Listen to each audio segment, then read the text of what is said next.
This is Kim Meyer, host of Choose to Rise. Thanks for listening to the following broadcast on Public House Media.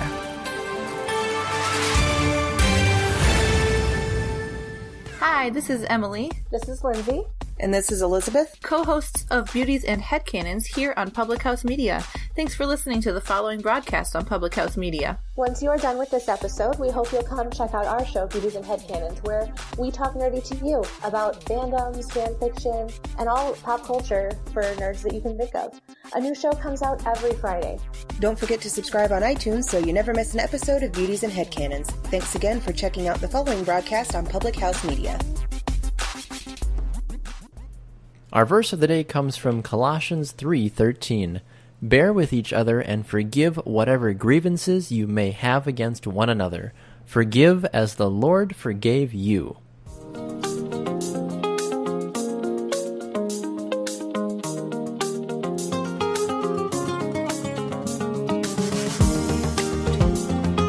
Welcome to Verse of the Day.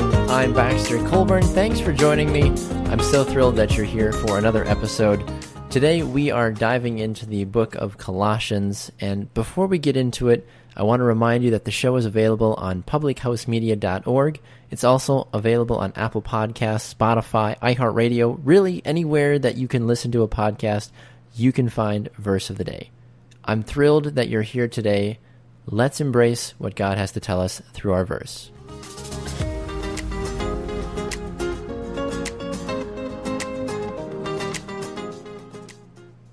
When is the last time that you forgave somebody and actually meant it? Yeah, sit back and think for a second, because I had to think about this myself.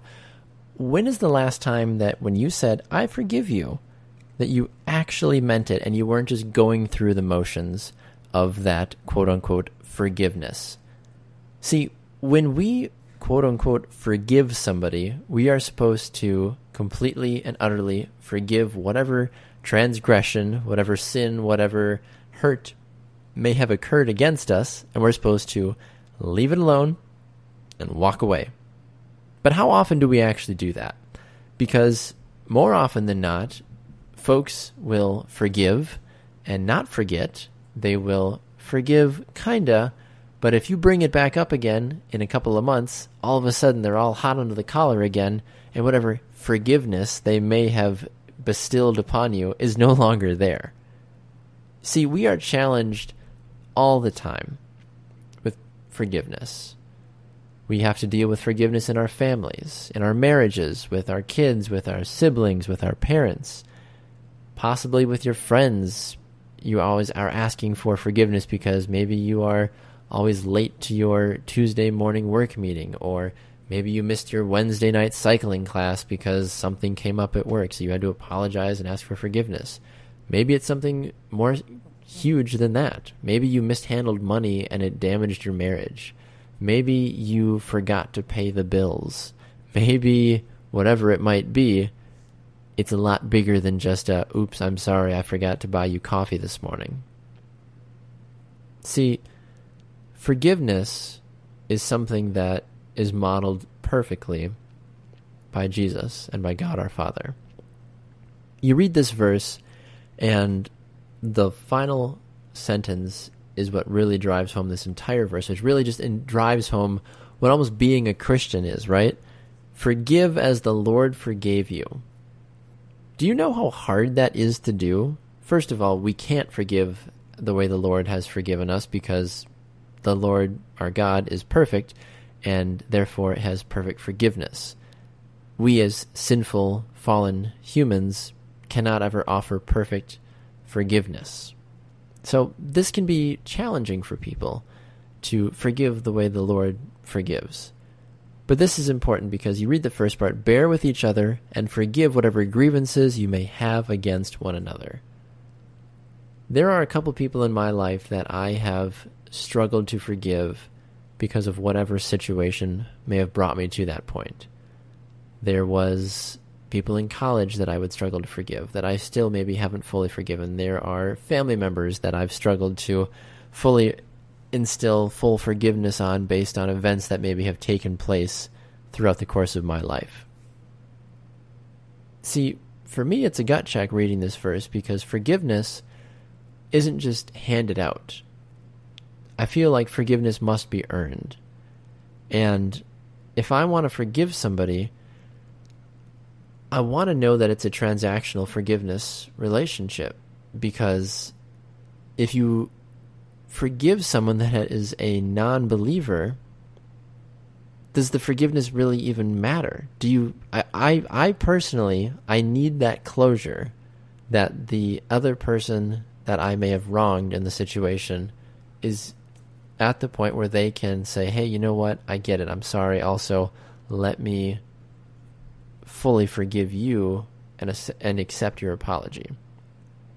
I had this discussion in my men's group a couple of weeks ago, and we came back and forth with this because, as I just mentioned, it's so much easier for us to forgive and apologize when the person that we're doing it to is a believer, because they understand Colossians 3:13, forgive as the Lord forgave you. They understand that you are genuinely sorry and that you're apologizing because of the love that you have in your heart from Jesus.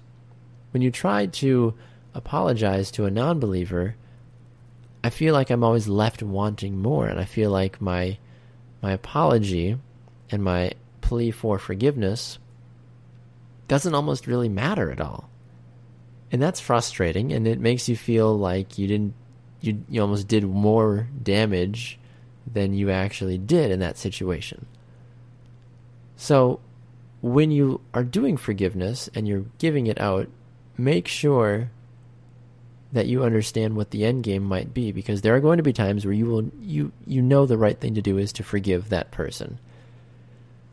And it might not be reciprocated back to you. And you need to know and pray for that person, because that person doesn't have that relationship with Christ.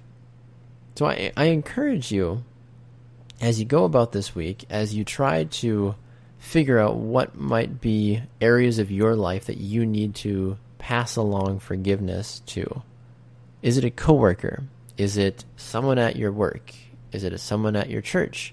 Is it somebody on your sports team? Is it a family member? Is it a friend? Is it a spouse? Who is it that you need to forgive in your life right now?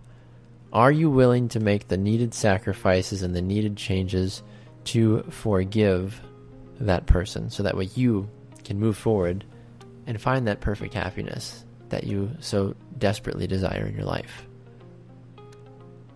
Forgive as the Lord forgave you. A true, just pound right to the soul of how we need to live as our life as Christians. Take that reminder with you today as you go forward. I really appreciate you taking time to listen to this episode. I hope it spoke to you. I'd love to hear from you. Verse of the Day on Facebook, Instagram, and our email, verseofthedaypod@gmail.com. Thanks for listening. I'll see you next time.